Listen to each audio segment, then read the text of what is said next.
officers there. And that brings the question, what did they do to assist him? And at some point, you see here now, they have him contained. They have him in handcuffs, put him on the side of the car, prop him up against the police car. But he sits there for several minutes before you even see a stretcher that eventually comes into the picture. So I guess the ambulance had been called at that point. But he sits there for several minutes. He's ringing. You could tell he's kind of his body is twisting, and it seems that he's in pain. But they don't attend to him. Big ass not on his head. So, do they acknowledge that he is hurt? You cannot hear the audio on some of this, but they never say anything to him other than, I can't believe that he got away, something to that effect, and he ran, he must be high. Well, I have been on ride-alongs like this before with police officers, and this does not represent who police are or what they do, because I've certainly witnessed aggression when I've been out there with them, but I've never seen anything like this that actually was going on, just kind of senseless. It's kind of hard to believe that this was really all about just some kind of a traffic stop out there. The officers appear to be aggressive from the very beginning, from the very start, which makes you wonder if this was even really about a traffic stop or something else. Yeah, there was a lot of anger. They were upset, and he did not know why he was being stopped.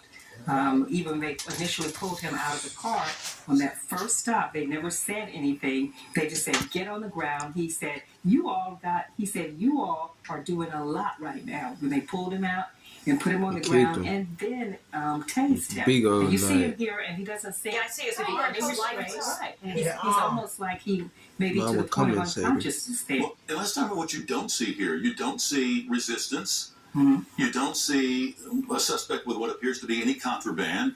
You don't see a suspect with what appears to be a weapon. You see a man who appeared to be running away, not to escape prosecution, but maybe just to save his life. And you see an officer throwing blows. Right.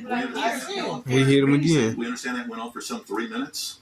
The beating? Yeah, it was a couple of minutes. The whole time that the first encounter seems to be about a minute. Mm-hmm. The second encounter seems to be several minutes that he was on the ground and they propped him up before.